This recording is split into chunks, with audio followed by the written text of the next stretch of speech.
Hi guys, and welcome back to another vlog. As you can see, I'm in my garden. Before we jump into the vlog, please consider subscribing, as we're bringing out new content several times a week. So today I'm going to show you a very special flower bulb, and I'm going to tell you all about it. Let's jump in. As you can see, this is a crocus. All these are crocuses, but they're just not any crocus. They're a crocus sativus. And do you see those red bits in there? Yeah? This is a saffron crocus, the most expensive spice in the world. And I have one that needs harvesting. I want you to see these red bits. See? You get 3 stamen. Okay, and we're going to get a pair of tweezers.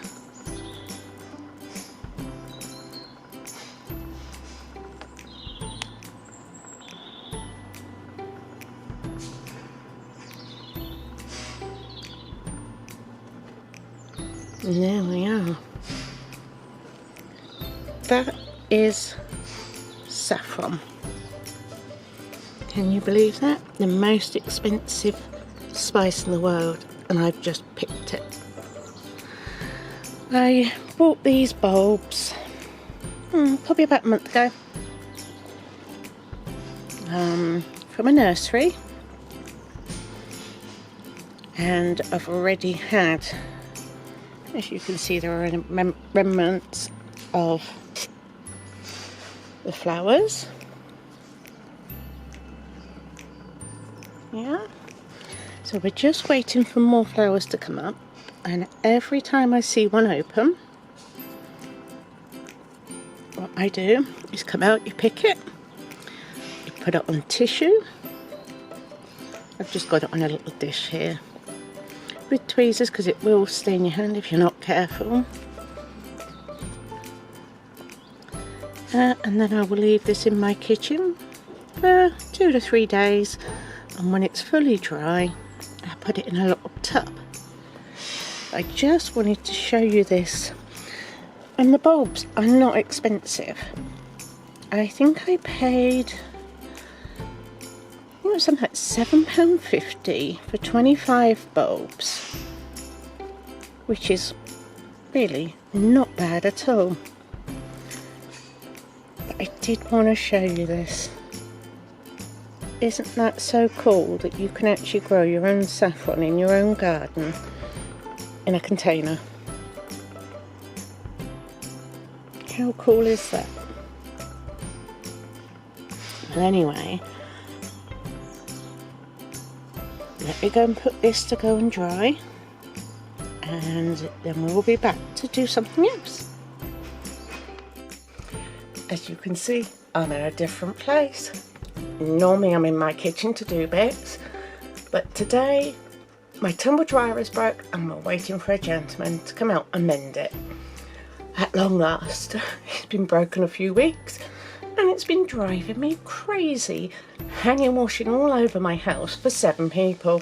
That's a lot of washing to get washed and dried in time for everyone's work and school, and yeah, it's been hard. So today's the day he's coming out, so I'm like, okay. I still needed to carry on and do a few bits, so I did. I will be doing the bits in here, but I wanted to show you the saffron that I have already picked. There we are. Look at that. Now, I bought these saffron bulbs about 3 weeks ago. I put them in the soil, and within that first week of putting them in that dirt, they bloomed. I was not expecting it. I was expecting it to, you know, a couple of months before they even thought that they would flower, but they didn't. They went straight into flower. So that's where most of that comes from. As you can see, there's quite a lot there. So we pick them, we put them in on a little piece of tissue, put them in the kitchen and let them dry for a few days. So this last week there wasn't many flowers left, and we are waiting for more to come up, but there was been 2, so which we've harvested, one of which was, I showed you on what we did. So that's the saffron. Okay, so what we're going to do is make some seasoning salt, something you can throw into every dish without having to stop and think about seasoning. So this is my own recipe, and I was completely out of what I normally use, so I thought I would show you how I make my own almost all-purpose seasoning salt. Okay, let's get going. Okay, you're going to need 1 cup of salt. I've got the pink Himalayan salt. Then we're going to add in 2 tablespoons of fine black pepper. I just ground this up this morning in my coffee grinder, so put that in.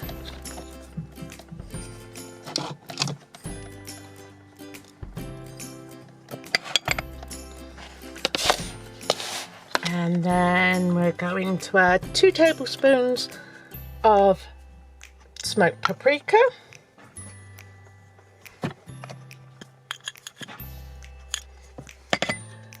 Then we're going to add 1.5 tablespoons of onion powder.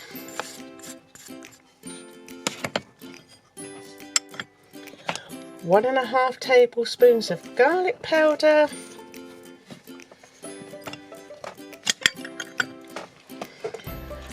2 tablespoons of parsley, and then 1.5 tablespoons of granulated white sugar. Right, we're going to give this a mix. And this smells absolutely lovely as you're making it. Get a lovely aroma from it. Okay. Now we're going to put that into a jar.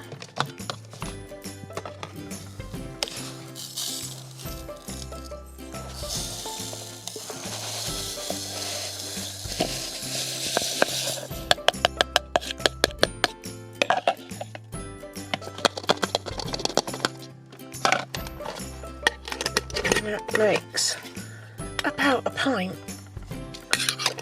of seasoning salt, and give it a shake just to make sure we've got it all mixed up. And there we are. Doesn't that look a pretty jar? Homemade seasoning salt. Okay, I'm now back in my kitchen. Yay! And my tumble dryer has been fixed. Yes! Even if the poor bloke got his screwdriver wedged in the tumble dryer and had to take it apart to get the screwdriver out. Here we are, one of them days. Anyway, let's make some chocolate sauce. Does that sound good? It does, doesn't it? Come on. Okay, gonna put about 3 tablespoons of butter in. And we're going to melt that on a medium heat.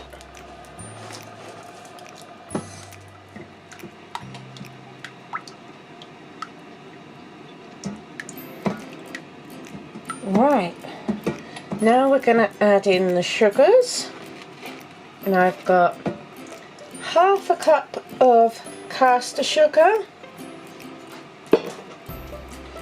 and half a cup of soft brown sugar, the brown sugar I make myself.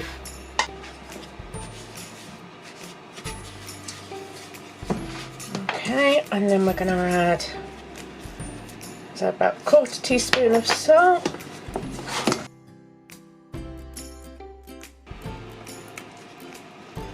one cup of cream,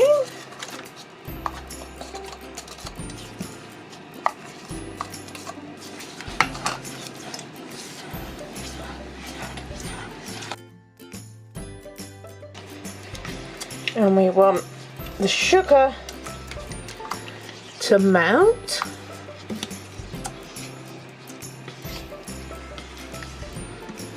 I use both types of sugar because I actually like the flavour of the brown sugar. Just brings a better depth of flavour to the chocolate sauce in my opinion, but you could use all just white sugar if you wanted to. That feels good. We're gonna swap to a whisk and we're gonna whisk in 1 cup of cocoa.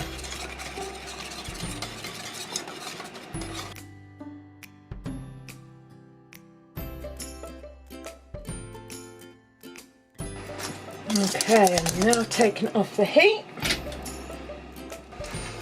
Okay, I have my jar and I've got to add the vanilla. I'm going to do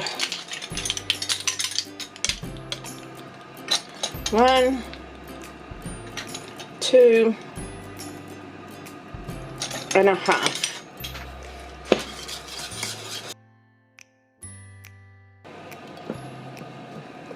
There we are. Okay, so we have 2 jars instead of 1, but that's fine because my kids will love this. Store that in the fridge for a week, maybe 10 days, but it won't last that long, not with 5 kids around.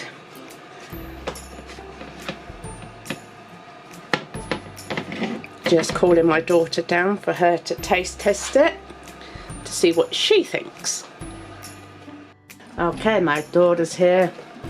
She's gonna taste test it. It actually looks really yummy though.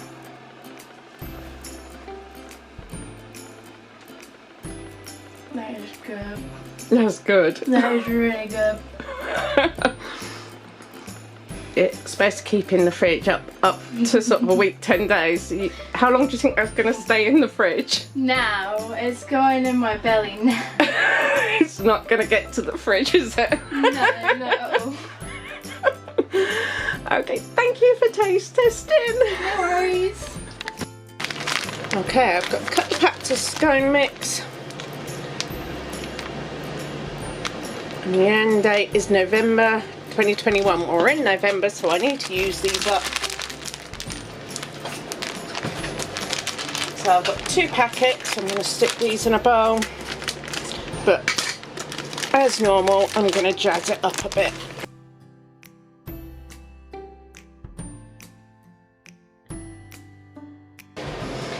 Okay, to this we're going to add some cinnamon. Let's get my Danish dough mix.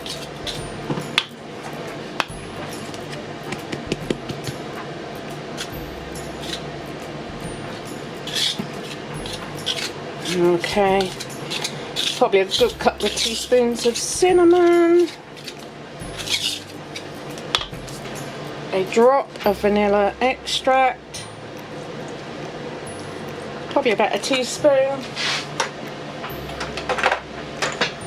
I just don't like the plasticky one. Now we're going to add 300 mils of milk, 100,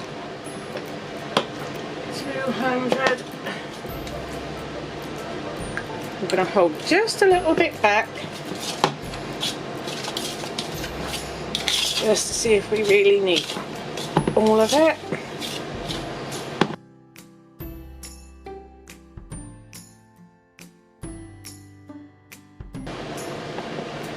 Don't think we're going to need all of this.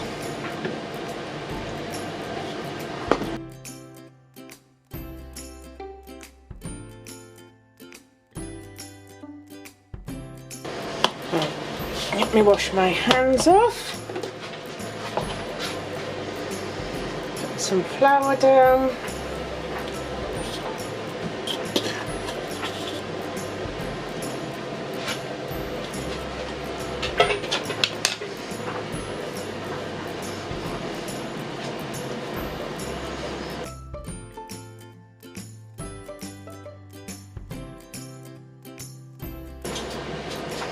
My oven is on at 200 degrees.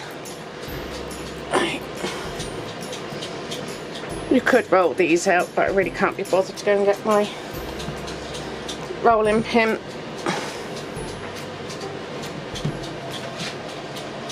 Okay, my cutter. And flour.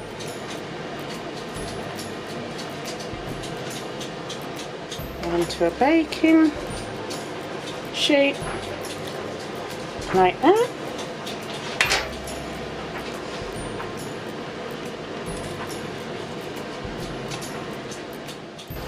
Okay, and here I've got some sugar, add some cinnamon,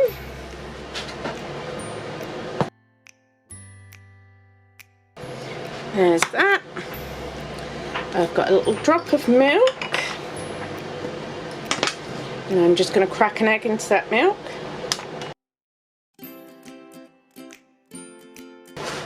Now you can brush your tops with the egg and then sprinkle the sugar on, or you can do things my way, which I just find so much easier. Need to get my hand in there.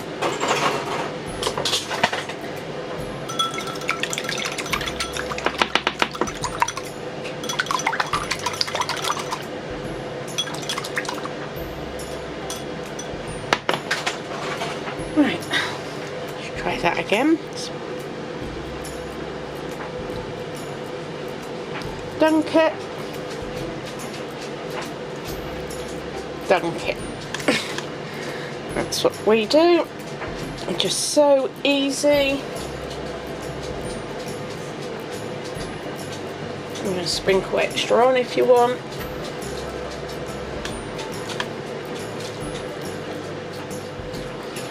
Okay.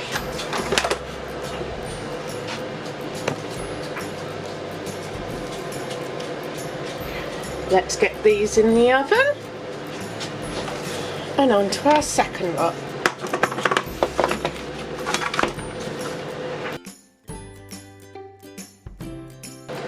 I just find it's less messy done this way. You don't get sugar everywhere. Literally, you get it where you want it, straight on top of the scone. Right, let's get these in the oven, and I'll be back when they are fully cooked. And the scones or scones are done.